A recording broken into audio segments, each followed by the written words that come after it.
Kabar kurang menyenangkan datang dari keluarga Inul Daratista dan suaminya Adam Suseno.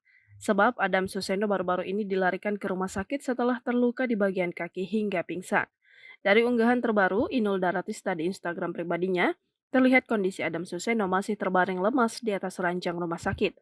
Suami pelantun tembang buaya buntung itu pun terlihat masih mengenakan infus di tangannya. Keterangan yang diberikan Inul Daratista dalam unggahan itu pun tak kalah mencuri perhatian. Pasalnya, sang diva dangdut menyinggung cerita 30 tahun bersama suaminya.